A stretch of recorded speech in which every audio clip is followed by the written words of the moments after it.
Eee, IKN kayaknya belum ada. Tadi saya bilang, Mbak, kan anggaran kita diblokir semua. Kok kayak progres gimana sih anggarannya nggak ada progresnya buat beli makan siangnya Pak Menteri, itu progresnya.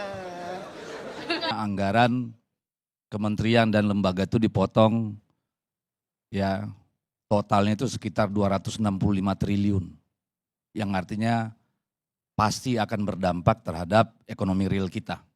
Itu sangat clear. Hari ini sampai kemarin Desember itu sudah 75,6 triliun masuk.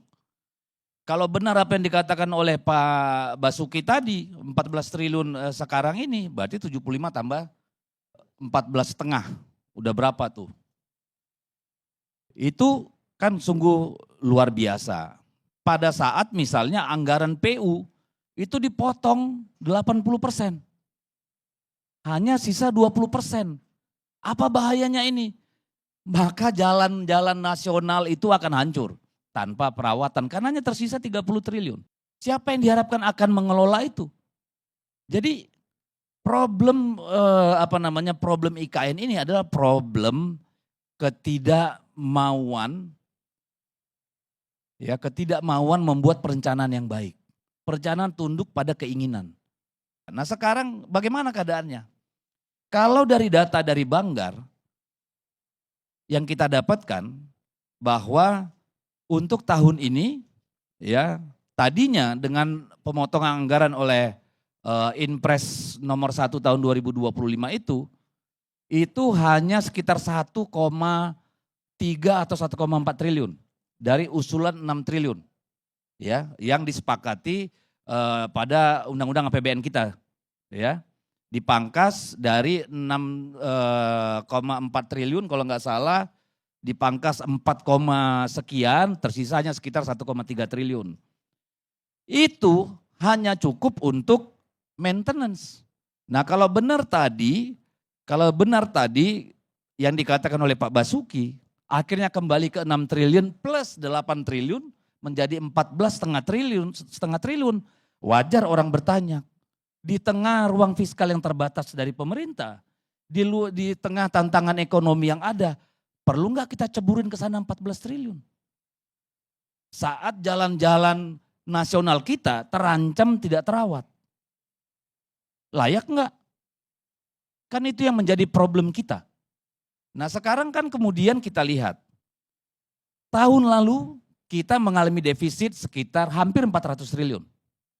Ya, 300 triliun sekian. Tahun 2025 proyeksinya sekitar 1.200 triliun nih defisit APBN. Lalu apakah kemudian menjadi realistis bagi Pak Prabowo nyeburin 14,5 triliun ke IKN yang nggak dinikmati siapa-siapa?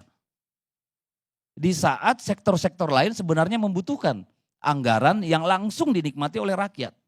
Pertanyaan kita kan di situ. Saya meyakini, kalau meyakini nanti susah juga. Saya berharap Pak Prabowo menjadi realistis. Janganlah ceburkan uang gila-gilaan di sana pada saat ruang fiskal kita memang sangat terbatas. Tidak ada keharusan bahwa tahun ini semua ASN pindah ke sana. Anggaran kita defisit loh. Sampai harus dipotong sana sini. Yang dampaknya itu pada ekonomi real. Pemangkasan biaya perjalanan itu dampaknya juga serius loh. Semua sarana transportasi darat, laut, udara itu pasti terdampak. Rental mobil, hotel, akomodasi, warung, itu dampaknya luar biasa. Demikian juga infrastruktur yang hanya bersisa 20%, dampaknya pada ekonomi real. Saya berharap Pak Prabowo jangan kasih 14 triliun itu Pak. Jangan kasih 14,5 triliun itu untuk tahun 2025. Supaya apa? Bukan supaya mangkrak. Karena tidak ada target kita 3 tahun nih barang jadi. Gak pernah itu menjadi konsensus nasional. Itu mimpinya seorang Joko Widodo. Realitanya tidak mungkin dipaksakan. Assalamualaikum warahmatullahi wabarakatuh. Ketemu saya di sini lagi di channel Hati Rakyat. Salam damai negeriku.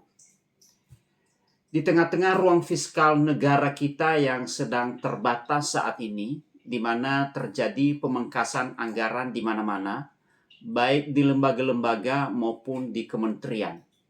Ya, dan itu pasti akan berpengaruh langsung pada ekonomi real kita.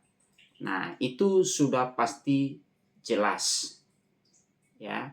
Di tengah-tengah keterbatasan itu kita tahu bersama ada pembangunan IKN.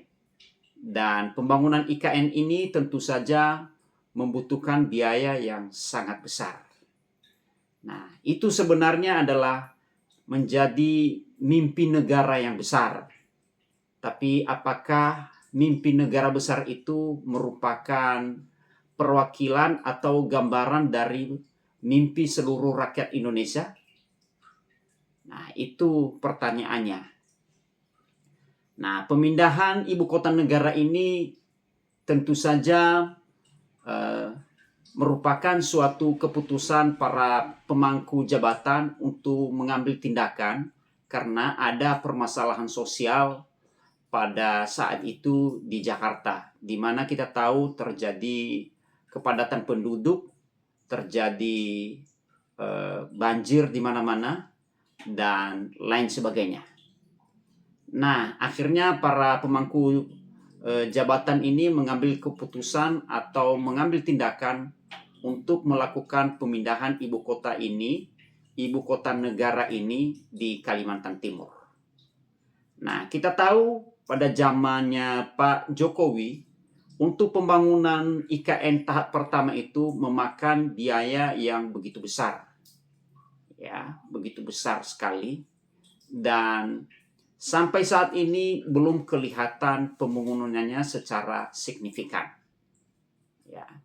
Dan akan berlanjut di periode-periode pembangunan berikutnya. Dalam pemindahan ibu kota negara itu sebenarnya ada satu prinsip. Ya, prinsip kehati-hatian, tidak perlu tergesa-gesa, tidak perlu bernafsu cepat sekali ya. Karena pemindahan ibu kota negara ini tidak begitu urgensi sekali dengan kebutuhan rakyat Indonesia.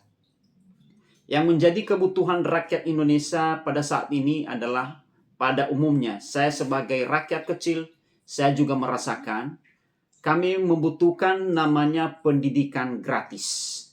Ya, bila perlu gratis sampai S1 bahkan S2. Ya, kita tahu bersama dengan pembangunan IKN ini pasti membutuhkan biaya yang sangat besar ya. Yang sangat besar sekali. Nah, bagaimana kalau itu sebenarnya dialokasikan untuk pendidikan? Kan itu juga bagus, jauh lebih bagus. Karena dengan perbaikan pendidikan di negeri ini akan secara otomatis akan terjadi perbaikan pembangunan negara ini sendiri. Pembangunan bangsa ini jauh lebih maju. Seperti kita tahu bersama negara Jepang dan negara Singapura, negara tersebut tidak memiliki sumber daya alam yang begitu memadai.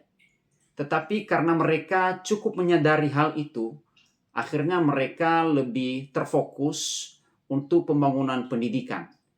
Dan saat ini kita tahu bahwa kedua negara itu adalah merupakan negara yang jauh lebih maju di antara negara-negara yang lain. Sebenarnya proyek pembangunan IKN ini tidak ada suatu urgensi yang sangat fatal sekali dengan kehidupan ekonomi seluruh rakyat Indonesia. APBN diceburin di sana rasa-rasanya ya kalau sebesar itu sekali ya. Jauh lebih baik kalau diceburin di dalam dunia pendidikan anak-anak ya. Kita berharap anak-anak kita bisa sekolah gratis S1 sampai S2. Kalaupun tidak segratis-gratisnya, minimal biayanya serendah-rendahnya. Oke? Dan jikalau ada pendapat-pendapat yang lain dari teman-teman di seluruh wilayah Indonesia, boleh dicantumkan di kolom komentar sebagai bahan diskusi kita bersama. Ya, jadi kalau ada salah-salah kata, mohon dimaafkan. Jangan lupa like, comment, share, dan subscribe. Sampai jumpa di video-video berikutnya. Terima kasih.